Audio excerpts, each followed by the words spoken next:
Alright, in this video, I'm going to go over some of my thoughts on Outrider after having finished the game and reaching endgame. So that way you guys can decide if you want to put some time and effort into this game uh, heading into 2022, if it's even worth your time. As you can see, it took me almost 33 hours to complete the single story campaign and got 32 out of 46 achievement without really trying, just by playing the game. And if you take a look at this achievement here, one last chance, that's the achievement you get for beating the game. And it looks like currently on Steam 52% of players have this achievement, so that's actually pretty good. um, that tells you something about the single story campaign. And I did actually really enjoy the single player campaign. I didn't think I would, actually, having played the demo a few months back or a while ago when it released. It wasn't really that interesting.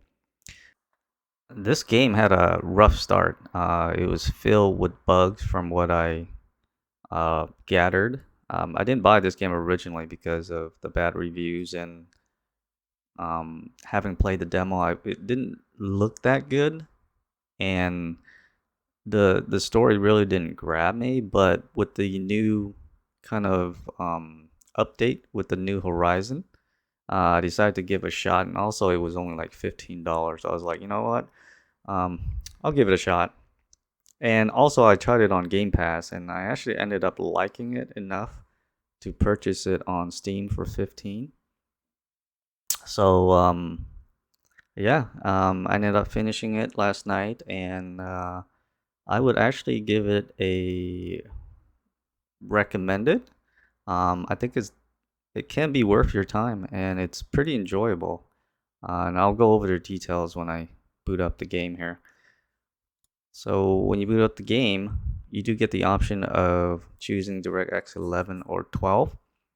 DirectX 12, I have a 3080 Ti, and with DirectX 12, it actually runs smoother, but there's a little bit of a micro stutter here and there, especially in the very beginning of the game. It does go away after the first few hours of the game, so I'm not sure what it is in that very beginning level, but it is stutter a bit. That does not happen in DirectX 11. However, DirectX 11 doesn't run as smooth or as fast. I notice I get more FPS with DirectX 12. It's pretty significant. I think I noticed somewhere between 10 to 15 frames higher with DirectX 12. All right, so go ahead and boot up DirectX 12. All right, so this is my character in game. Uh, this is right after you beat the single player story mode. You end up in this kind of like camp, and this is where all your end game happens. Pretty much, your typical looter shooter end game: run boss, run expedition, grab loots, and just rinse and repeat.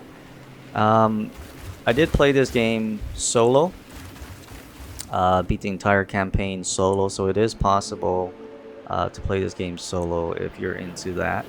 I haven't tried the matchmaking, so I can't tell you if it has issues still. But yeah, I managed to reach World Tier 13, and it looks like there's a max of 15 only. So it is possible to play it solo, even at higher tier. As you can see, these are the modifiers. Enemies are higher, drop levels are higher, legendary drop modifiers are higher. But I did it just fine. The whole trick is just to upgrade your weapon. You don't need to upgrade your armor or anything like that, because you find tons of armor as you're playing. But it's very important to upgrade your weapons if you want to play in the higher world tier. Alright, so I'll take a look at my gear. This is all the legendary I got. after 33 hours and having complete the story.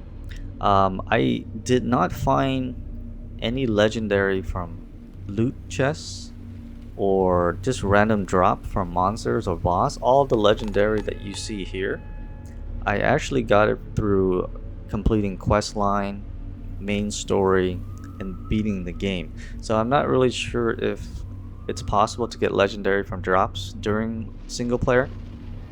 So yeah, I got all these just from the single mission, completing all the side quests pretty much.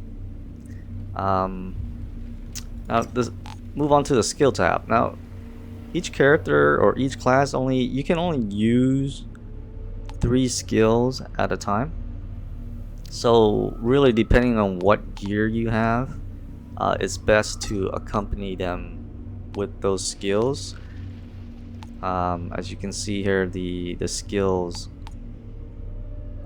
That's how I did it. So I mean, 3 skills might not seem like a lot, but I think it was meant to be played with co-op, so that way it's you're not too OP as you're playing. But even with just 3 skill, I didn't feel like it was lacking in any way, because you could change it, swap it at any time, even during mid battle and things like that. So, but yeah, I would say overall this game is a lot of fun to play. The demo, I think, didn't do the game justice. So, and strangely, the first area in this game is actually the least interesting, because it really does wrap up the locale, does get better. Um, it's actually really beautiful to look at. The starting area is very uninteresting. It's very uninspiring. But as you play the game, it kind of opens up more. You reach the desert, you reach like cavern and caves and things like that, and it actually does get a lot better in terms of locale, and the story does actually pick up, and it does get a little bit more interesting. Um, so yeah, I think the demo is not a good representation of this game. So I really do recommend, and I think it's worth the time, because the shooting mechanic in this game feels great, and it's just like any other looter shooter, like Destiny 2, or it feels like that. It feels good. It moves good. The skills are fun to use. They have a good sound to them. And overall, it's a great game.